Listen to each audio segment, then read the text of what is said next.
Ladies and gentlemen, good day and welcome to Glenmark Life Sciences Limited's Q1 FY22 earnings conference call. As a reminder, all participant lines will be in the listen-only mode, and there will be an opportunity for you to ask questions after the presentation concludes. Should you need assistance during the conference call, please signal an operator by pressing star then 0 on your touchtone phone. Please note that this conference is being recorded. I now hand the conference over to Ms. Soumi Rao, General Manager, Corporate Communications at Glenmark Life Sciences Limited. Thank you, and over to you, Ms. Rao. Thank you for joining us early this morning. We welcome you all to the Q1 F22 earnings call of Glenmark Life Sciences Limited. This is our first earnings call post the listing. Today we have with us Dr. Yasir Rawjee, MD and CEO, Glenmark Life Sciences Limited, and Mr. Bhavesh Pujara, CFO, Glenmark Life Sciences Limited. As we begin the earnings call, here is a review of the operations of the company. For the first quarter ended 30th June 2021, Glenmark Life Sciences registered revenue from operations of rupees 5,249 million, recording a YOY growth of 32.2%. EBITDA stood at rupees 1,644.4 million for the first quarter of FY22. EBITDA margin for the quarter was at 31.3%, similar to the margin profile for the whole of FY21. Profit after tax was at rupees 1,009.1 million, registering a growth of 24.5% against the first quarter of the previous financial year. The company's gross debt comprising of outstanding purchase consideration payable to the parent company was at rupees 8,008.3 million as on 9th July 2021, and it has repaid the whole of this outstanding amount pursuant to the funds raised through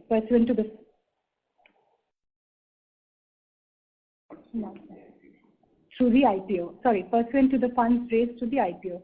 Working capital as on 30th June 2021 is at rupees 9,089.4 million at 158 days on sales, improving from 176 days at the end of the last financial year. Now coming to the company's business performance, revenues from the generic API segment increased 38.3% YOY to rupees 4,803.4 million during the quarter. This is driven by growth across all geographies. Key markets contributing to the growth are Latin America at 94.4%, North America at 45.1%, and rest of the world at 52.6%. The company's CDMO revenues registered a YOY degrowth of 11% at rupees 388.9 million. This is mainly due to phasing of orders by customers, which is in line with our expectations. We expect a stronger sales trajectory from the next quarter. The company's regulated markets account for 67% of net sales in Q1 F22, growing at 30.5% YOY, while emerging markets account for 33% of net sales in Q1 of F22, growing at 37.6% YOY. Products from key chronic therapeutic areas such as CVS, CNS, diabetes, pain management account for 56.1% of net sales in Q1 F22, growing at 24.3% YOY. Amongst other operational highlights, the company filed 9 DMF CEPs across major markets, that is United States, Europe, Japan, Russia, Brazil, South Korea, Taiwan, Canada, China, and Australia during the quarter, and the cumulative filing stands at 407 as on 30th June 2021. During the quarter, the company spent rupees 185.4 million towards capital expenditure. In the generic API segment, during the quarter, the company continued development of its complex portfolio with strong progression of 4 iron complex molecules and 4 oncology molecules. The overall end market opportunity for these 8 molecules is more than $15 billion. With that, I would now like to invite Dr. Yasir Rawjee, MD and CEO, Glenmark Life Sciences Limited, to say a few words before we open the floor for the Q&A session. But before I do that, I'd like to read out the disclaimer. Some of the information in the document, especially information with respect to our plans and strategies, may contain certain forward-looking statements that involve risks and uncertainties. These statements are based on current expectations, forecasts, and assumptions that are subject to risks and uncertainties, which could cause actual outcomes and results to differ materially from the statements during depending upon the economic conditions, government policies, and other incidental factors. Such statements should not be regarded by recipients as a substitute for the exercise of their own judgment. The company undertakes no obligation to update or revise any forward-looking statement, whether as a result of new information, future events, or otherwise. Our actual results may differ materially from those expressed in or implied by these forward-looking statements. Thank you. So, Shomi, thanks for the introduction. Good morning to everybody, and thank you for getting onto the call. It's our very first call after the listing, so it's going to be interesting, I'm sure.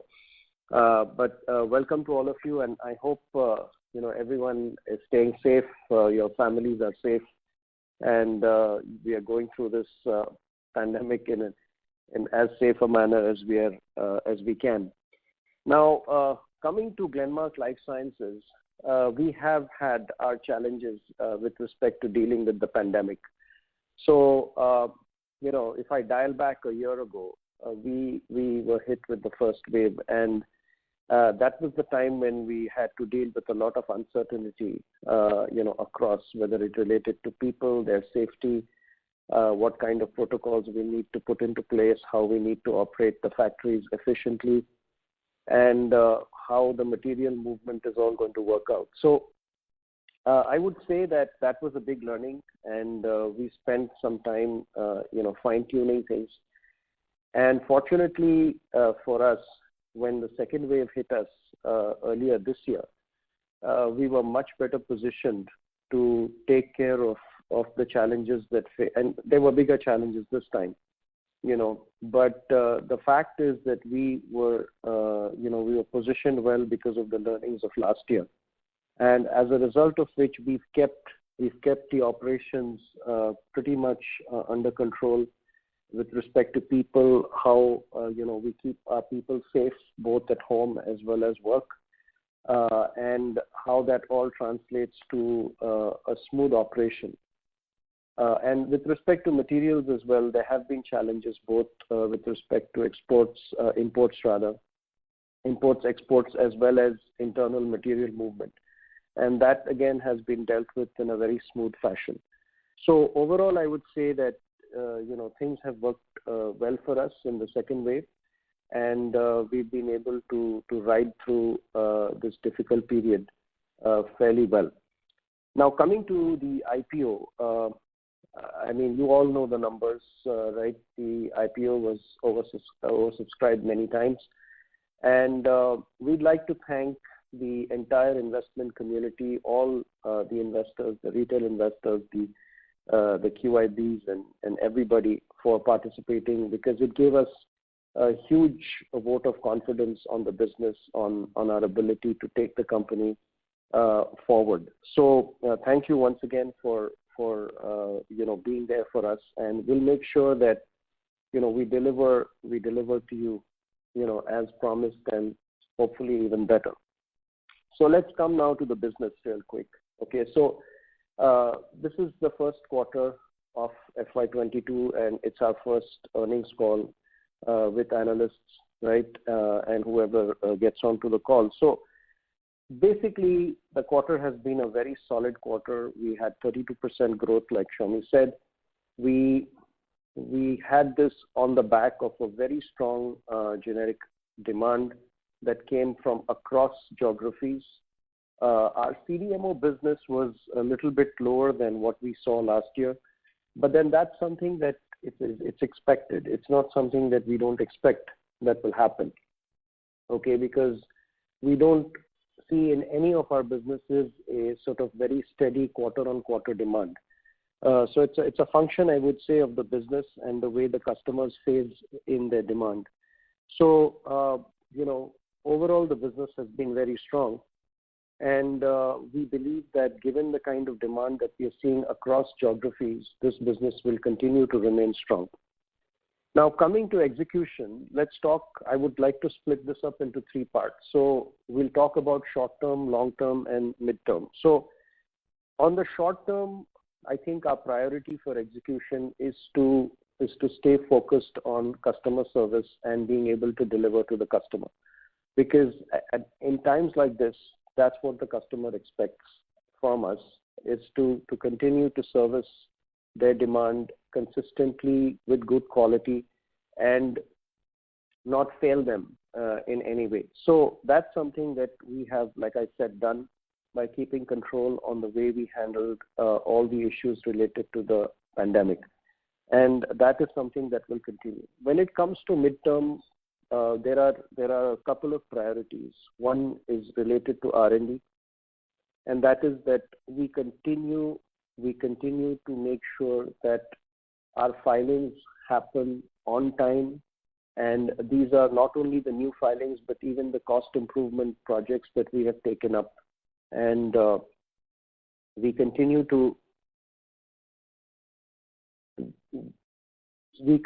to deliver on the R&D filings. Apart from that, we need to stay focused on the long term as well. Now, you would know that we have embarked on two projects for capacity expansion. One is a brownfield expansion, and the other is a greenfield expansion. Now, the brownfield expansion is well underway. We have got 4 modules that are being built up in one plant, one independent plant in Dahej, in our Dahej facility. And the first module will become operational in Q4 of this year. And all 4 modules are expected to become operational by Q2 of next year. The greenfield expansion is something that is going to start after we get clearances in October or November of this year. And this will basically start getting operational in Q4 of next financial year, FY23. So these are the 2 long-term priorities that we stay focused on. And the last one is to ensure that our supply chains remain robust and continue to operate in a way that we continue to service our business. So I think I will stop there, and open it up for questions at this point. Okay, so thank you very much again for joining the call, and we look forward to taking your questions. Thank you very much. We will now begin the question and answer session. Anyone who wishes to ask a question may press star and 1 on their touchtone telephone. If you wish to remove yourself from the question queue, you may press star and 2. Participants are requested to use handsets while asking a question. Ladies and gentlemen, we will wait for a moment while the question queue assembles. Participants, you may press star and 1 to ask a question.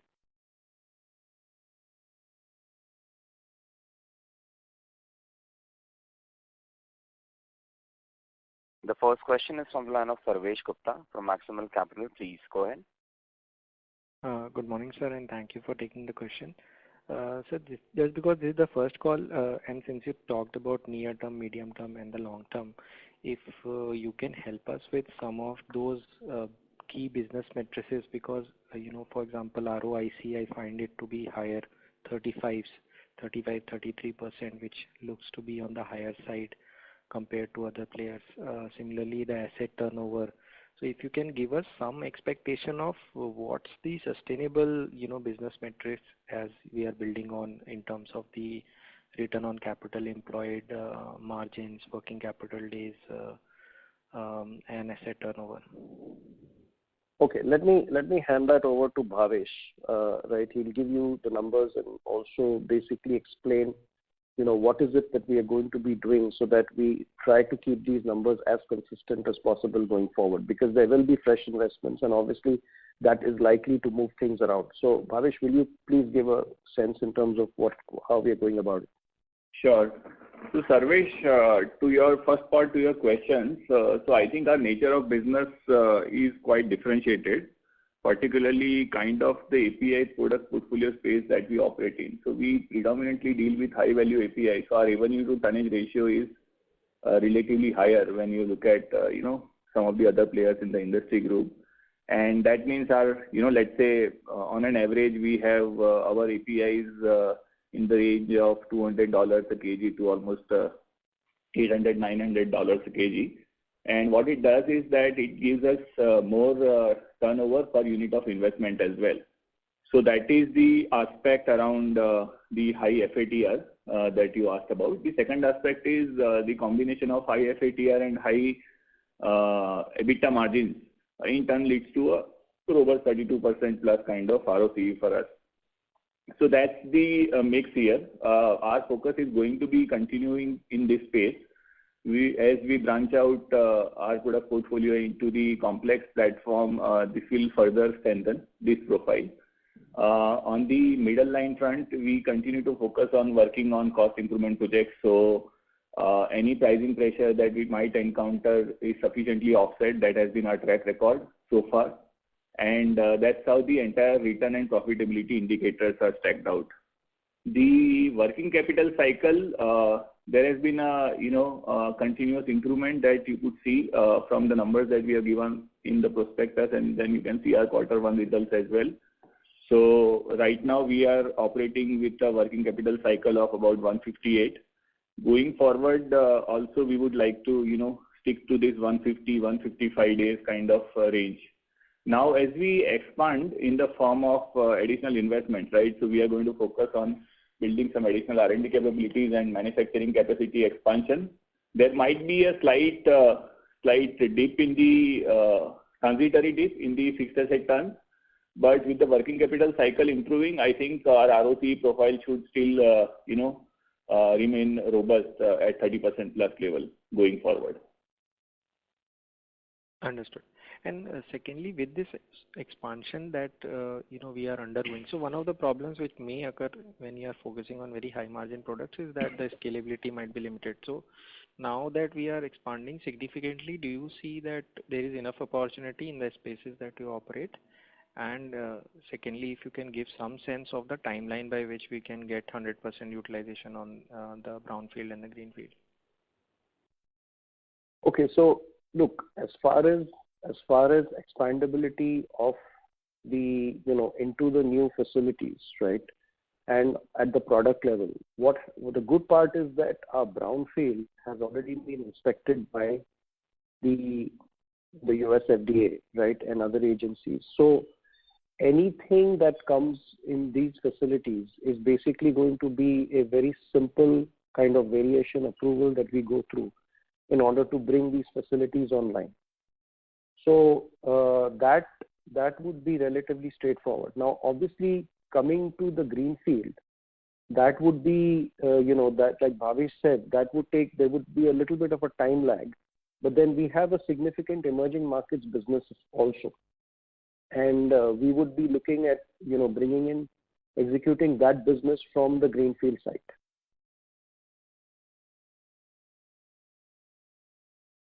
Yeah, and if you can comment on the scalability as we scale further, would we be able to get the same high margin profile that we have for our current business, high margin, high revenue per ton business?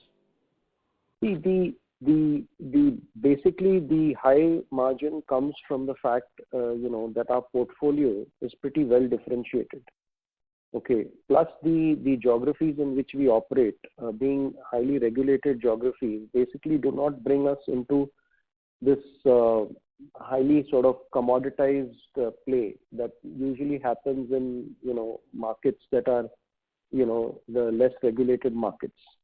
So as long as we keep our geographic focus in these markets, right, we are likely to see a margin profile that is going to be sustained going forward. Now, your question probably relates also to taking a higher market share, right? So in cases in products where we are at a lesser market share and want to, grow our market share, will we sort of do it, in a way that, sort of we take market share at the expense of margin? I think we would be judicious, Sarvesh, in doing that, rather than sort of just jump in and just take market here and there just because we are scaling up. We've got enough depth on the product pipeline not to need to do that. Understood. Thank you and all the best. Sure. Thanks, Sarvesh. Thank you.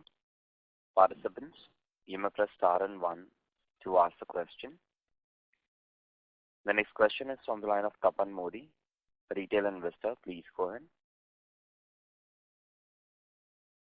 Good morning.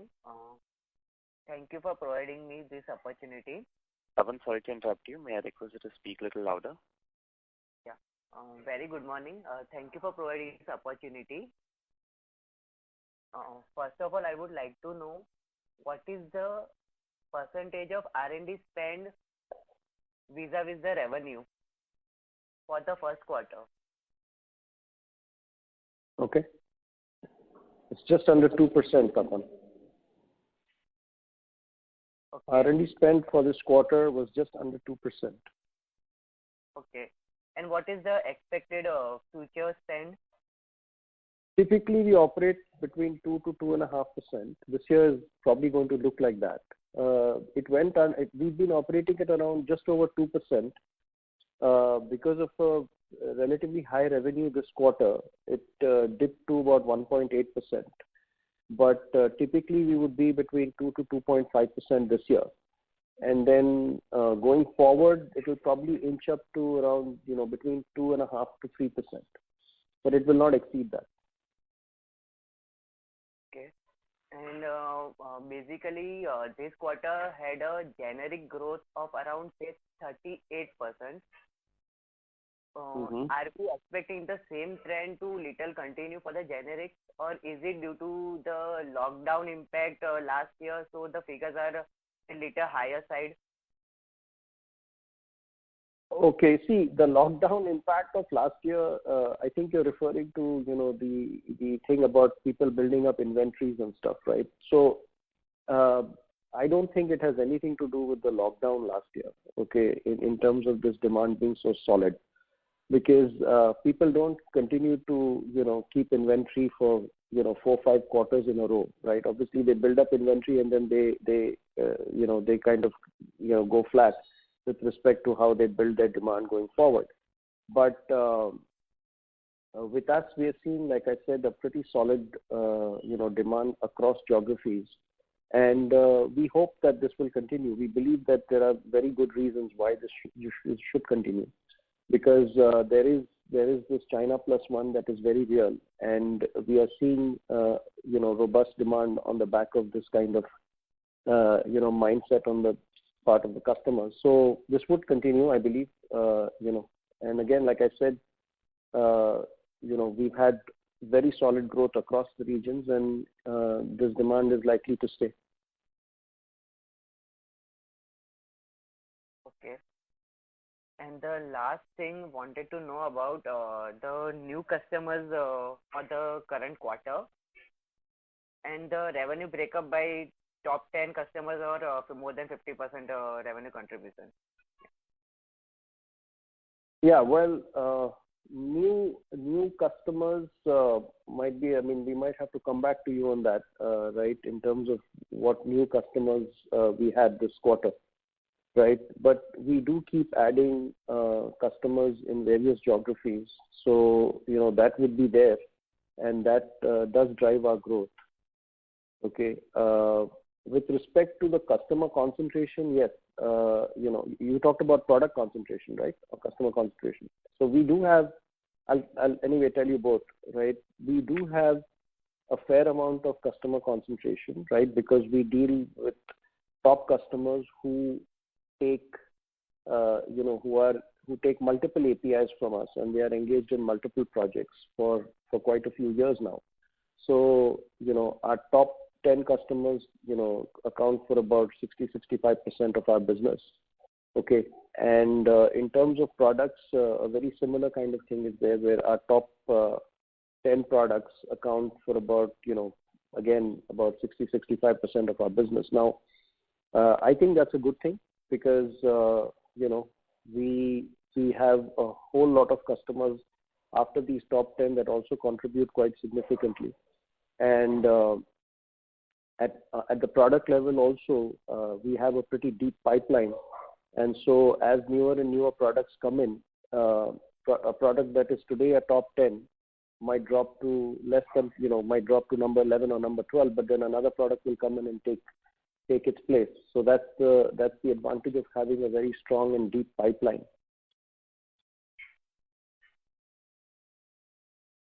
Okay. And was the percentage revenue from group company Glenmark for the current quarter? Yeah, the percentage revenue was 40% this quarter from group company. All right. My all questions are answered. Yeah. Thank you. Thank you. Thank you very much. Participants, you may press star and one to ask a question. The next question is from the line of Surjit Pal from Prabhudas Lilladher. Please go ahead. Thank you. Good morning, gentlemen. See, when you were saying is that, you have a strong demand traction and you don't think that, last year base effect because of pandemic was not have any reason to believe about the growth of sustainability of 38% of generic growth. So do you like to say in a way this kind of 35-40% growth is sustainable for your year-on-year business for rest of the quarters? I would not give a number, right? But I can say that whatever we have seen, okay, if you look from the time the pandemic started, okay, is that the growth has been good, right? If you go back and look at our, last year we did 22% growth. Now, so from a demand perspective, things have been very strong, okay, and that we have seen across now 4 to 5 quarters, right, including this quarter. Is it something that will be consistent across quarters in terms of number? I don't know. It's unlikely, right? Because in our business, right, we have there is a bit of a, I would not say cyclical, but the demand does go up and down. So it's likely that in the next quarters we may not see a 30-31% growth, but over the year we are looking at about a 16 to 18% growth on our business. Yeah. So basically that is my point. Is 30-40% kind of growth may not be sustainable. Fine. Thanks for the clarification. Sure. When you say you have a differentiated product in API segment, and because we know that API is pretty easily copyable by the peers and very fast within 6 months. They generally flooded the market with a cheaper version. So I just need to understand 2 things. One thing is that what could be the contribution of top 5 molecules, I mean the name of these top 5 molecules if you can tell us. And second thing is that what could be these molecules stay in top 5, typical time period to stay in top 5. Okay. Let me answer that first question. Okay, in terms of anyone being able to make these molecules. See, in our business, right, it's not just about making the molecule and the chemistry, right? It's about positioning yourself in a market. When you look at regulated markets, and that's where our concentration is, okay, you not only have to have the technology to make the molecule, but then there are a whole bunch of other things that goes in to then demonstrate to the health authority, like an FDA or a European authority, that this molecule, which is an API, can go into the drug of a customer. And this is not a simple matter. Okay, so I'll put it to you in a different way. If you do a Google search, right, on our molecules, you can look at any of our molecules on our website, right? You do a Google search, you'll find 10 to 12 players or even more doing these molecules. Now, are all these players who claim to make these molecules, will they operate in the regulated market space? Very unlikely. Because just to give you an idea, to file a single API in a regulated market, you need to make about 50 to 80, sometimes even 100 impurities. Every company cannot do that. I can assure you. So it's not a simple matter that you just make the molecule and then you manufacture and then you're able to sell in the market. I mean, maybe it's possible in some markets, but it's obviously not possible in those markets where we operate. So from the stability perspective, our business has got a lot of stability in terms of our customers having that trust on us that, look, we not only will deliver API to them consistently, but it will be of a high quality, a consistent quality, and it will come with all the documentation and all the support that is required to be able to satisfy the health authority of that country that our API is fit for the drug in that country. So I hope, Sujit, that answers that part of the question. When it comes to molecules, right, I can tell you what our top 5 molecules are today. But what our top 5 molecules are today would not be the top 5 molecules, next year, right? Because there would be newer molecules, like I said, that would continue to help growth and continue to add. But just to give you a sense in terms of what are our top molecules. So we have rosuvastatin, we have olmesartan, we have atovaquone, we have perindopril, we have telmisartan, we have oxcarbazepine. These are some of our top molecules. And so you say that on an average, the top 5 molecules stay at the top 5 is generally around the 12 months time? Or how long these are the names which you have taken, they are in top 5? You can guess it. No, can you repeat that? I missed the question. How long these top 5 which you name has been there in top 5 lists in your company? See, that's relative to us, right? So today, what I named have been top 5 molecules, right, for some time. Now, another couple of molecules that we know are growing very nicely, right, will, in a matter of, 6 months to a year, become number 3, number 4, and then what is today number 4, number 5 will go down to number 6, number 7. That's how it happens, right?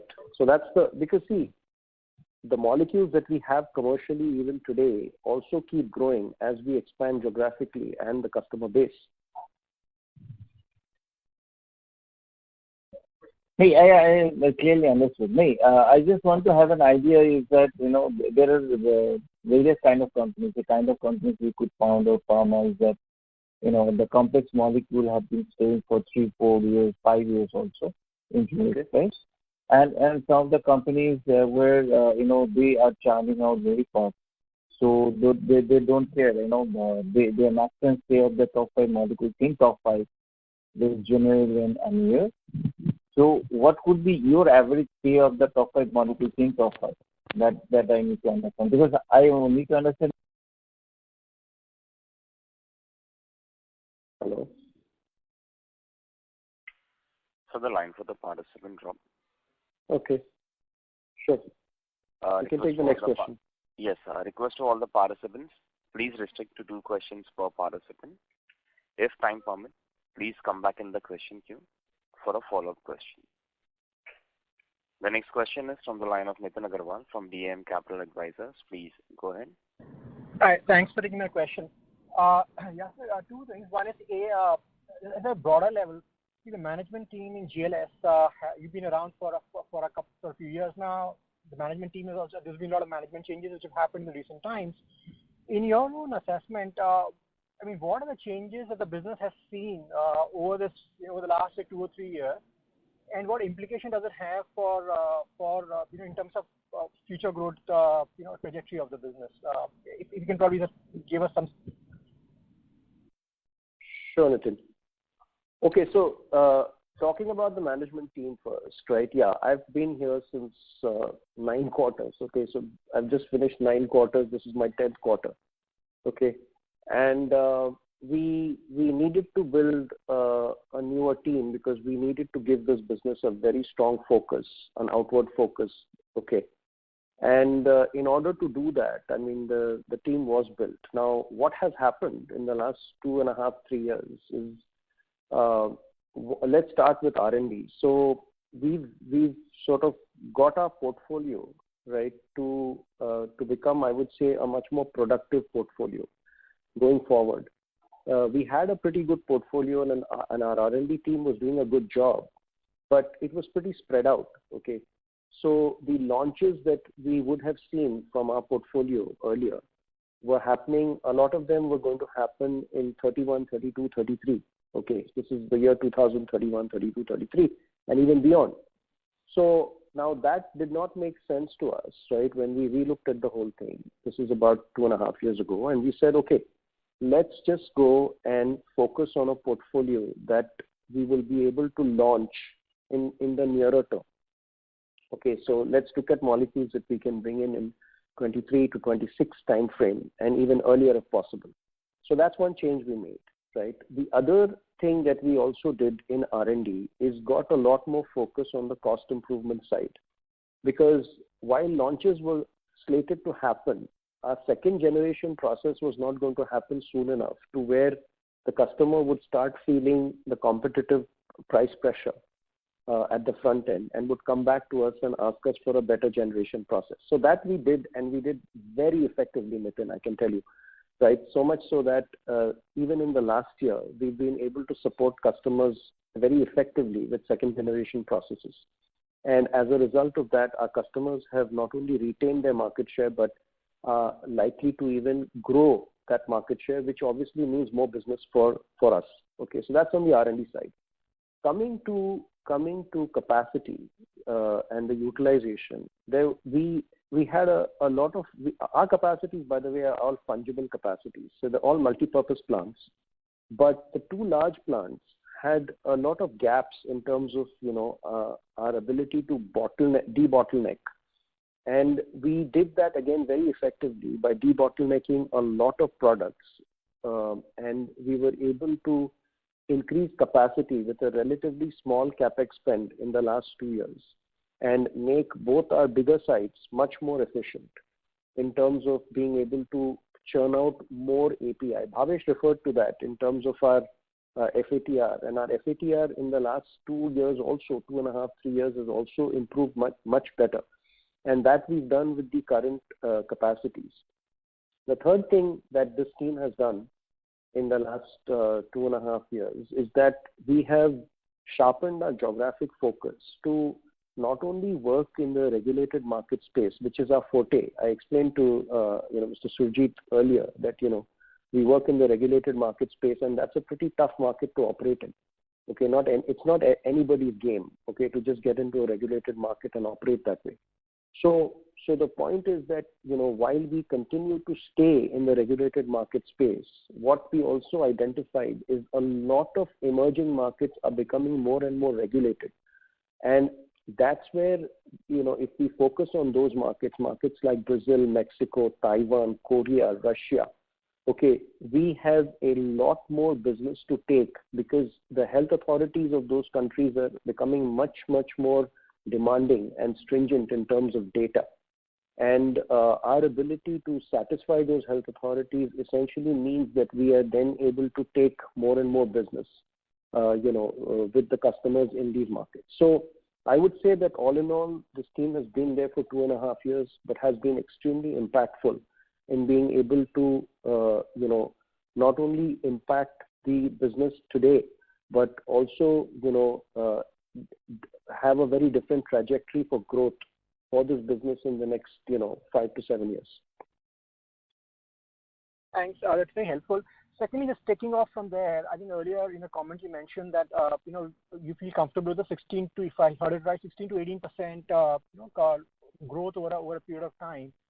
Yeah. Now, in terms of composition of that growth, see what we've seen historically in the listed companies that are there in the API business, a lot of the growth for companies historically has been on the legacy molecules, and that's essentially continue to remain a mainstay for them going forward. Is this the same way our growth constituents is going to look like, or is going to be, or is this any? How should we look at our growth? Sort of very broad breakout in terms of how it looks, what will drive growth for us going forward. Okay, Nitin. So see, the thing is that while, like I said, we have a very deep portfolio. Okay, and again, it's in a sort of non-commodity space, right? So we expect that even this base portfolio will have a pretty healthy growth just on the basis of the geographic expansion that I talked about. Having said that though, right, we have newer molecules that are coming up. Every year we are going to be introducing, 3 to 4 molecules, right? and these will obviously drive growth, right? The newer molecules. Apart from that, what we are also doing is we will be introducing more complex molecules. Not next year, but next year we'll be introducing one, but then there will be a much more rapid introduction of more complex molecules, which are higher value molecules. So this is as far as the generic growth is concerned. But then we do have a CDMO driver, okay? And while it's small today, right, and it's got a relatively small base, the kind of portfolio overlap that we have with the current generic portfolio and the likely CDMO opportunities is pretty significant. And so we expect that the CDMO business will grow faster than the generic business. One is because it's smaller, right? But also because it's got a lot more potential, right? Because we are talking about a whole new set of customers now in the CDMO. So all this put together, I think will help us to drive both the generic business as well as the CDMO business pretty smartly. So we have the base, we have the new molecules. On top of the new molecules, we'll have the complex molecules, and then we'll have the CDMO growth as well. So all this put together, I think, is going to give us a pretty, we've got many levers to pull as far as growth is concerned. Thank you. Then I'll request you to come back in the question queue for a follow-up question. A request to all the participants, please restrict to 2 questions per participant. If time permits, please come back in the question queue for a follow-up question. The next question is from the line of Ashwini Agarwal from Ashmore Investments. Please go ahead. Hi, team. Good morning. Couple of questions from my side.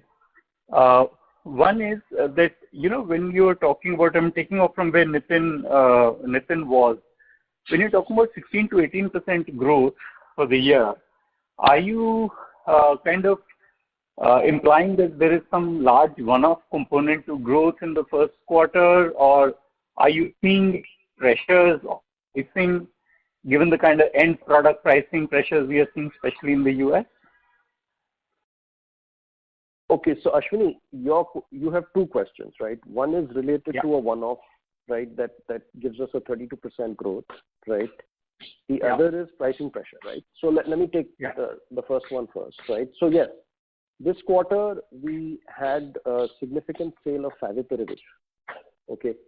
And so Favipiravir, was quite significant. But even if I take Favipiravir away, right, we are still at around 27% growth, okay?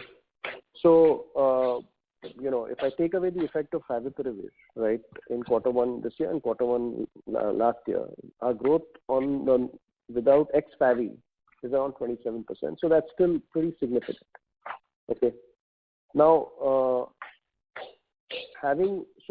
that's one thing. Now, yes, as far as the US is concerned, right, there is pricing pressure, and it always is there. It's not something that, we don't have to deal with.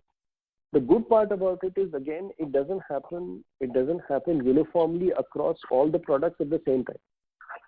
So while, you may have heard about the sartans, if you're following the space, right? Yeah.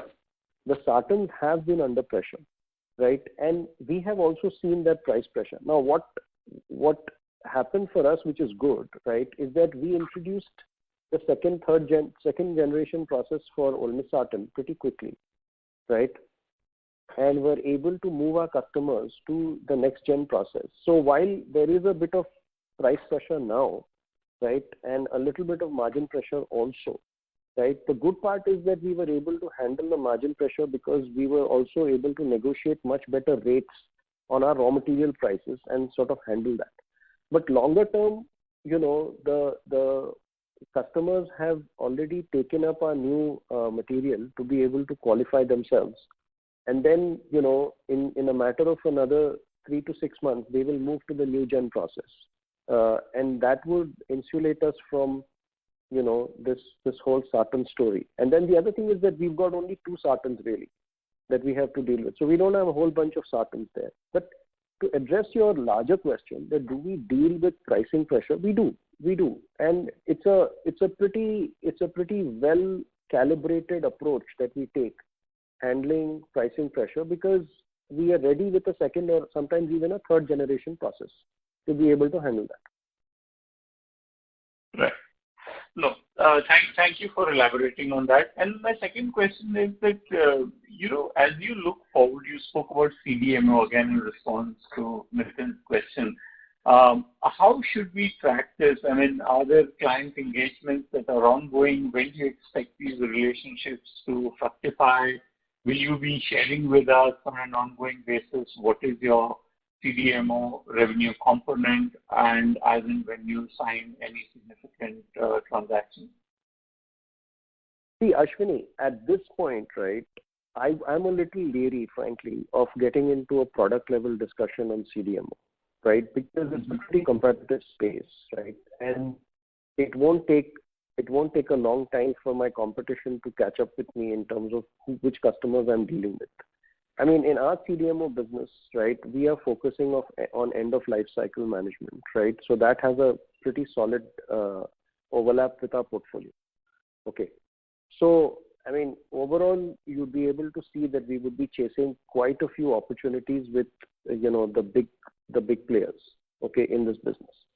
Where we have to be extremely careful and guarded, right, is on the 505(b)(2) opportunities, right? Because they are pretty specialized opportunities and they take a while to, for that, the gestation period from the time we start the project to when it becomes commercial is a sensitive period because basically we've got to tailor make the molecule, to the customer's requirements, right? Whether it's a different salt, whether it's a free base, whether it's some particular patent challenge that we are dealing with, in order to circumvent and make sure that the customer is and us, of course, are in a safe zone. So at this point, Ashwini, I would say that, we would be careful, right, and not share what is in the works, right? And I'm sure you'll understand as an investor, as an analyst, you'll understand that this is something that, we do need to be careful about. Coming to what is already commercial, right, I can share with you that, look, we have 4 projects today, right? 3 of them are already commercial, right? And we are generating significant revenues from these. Their growth is, they are still growing, albeit at a, lesser rate. A 4th project is going to get added in 4th quarter of this year. And that's going to be a significant project, which we are getting geared up to service in quarter 4 of this year. Okay, it may move to quarter 1 of next year, but we are keeping our fingers crossed because the customer is filing in multiple markets. So we expect that, some commercial gain will start coming in quarter 4 of this year itself. So I think we can share that much, Ashwini. I hope, that's something that's okay with you at this point. Yes, sure. Thank you so much for that. I'll come back for more questions. Sure. Thank you very much. The next question is from the line of Vikas Sharma from NT Asset. Please go ahead. Yeah, hi. Very good morning. One question on the margin side. So when I look at the first quarter and the 4th quarter of last year, because now you have the quarterly financial quoted, so these 2 quarters, your margins are higher than the full year average. So which implies that the Q2 and Q3 last year were below full year average margins. So maybe you could touch base on what were the reasons for that. And secondly, how do you look at the volatility in margins in your kind of business? And and what are the key reasons for that? Okay, sure. So let me explain, right, how this whole margin game works, right? So I'll take the second part of the question first, right? So basically, and that will explain the first part too. But basically what happens, right, is that we have a pretty distributed and diversified portfolio. So we've got more mature molecules, right, which as a result of competitive pressure getting into, next generation processes, right, the margin profile tends to dip, okay, and but then what also happens is the business becomes more mature with less the competition easing out and so on. So we are dealing with molecules here where we've got, they are part of, I would say, the base, and these are molecules that were launched 3, 4, 5 years earlier, before that. So this forms a base, and the margin profile typically of these is lesser than our average margin profile. Then you have the newer molecules that we introduce, right? And those typically tend to get us better margins because they are newer molecules. We are talking about a first gen process, and then even the second gen process takes care of protecting the margin significantly. So these two. So this is the second lever that basically adds to a better margin profile, right? But then it's a newer business, and then this keeps sort of happening year on year, right? Where we keep adding newer molecules. So molecules that are 3 to 4 years old typically get us better margins. Okay, and then of course there is the CDMO business, right? And the CDMO business, right, typically has better margins than the generic business, typically. Right, and even if it doesn't start off with a better margin, eventually we do get to a better margin because we work on the cost side and we don't normally have to pass it on to the customer. So this is how the whole margin game works. Okay, coming to quarter 2 and quarter 3 of last year, I talked about Favipiravir in an earlier question, where Favipiravir was a significant contributor last year, and even in quarter 1 of this year, right? So what happened was in Favipiravir, because it was a pandemic situation and we had to really aggressively, introduce the API into the market, we did not go for any kind of margin play and basically offered the API at relatively subdued margins, okay? Because the idea here was to scale up and basically give volumes to our customers.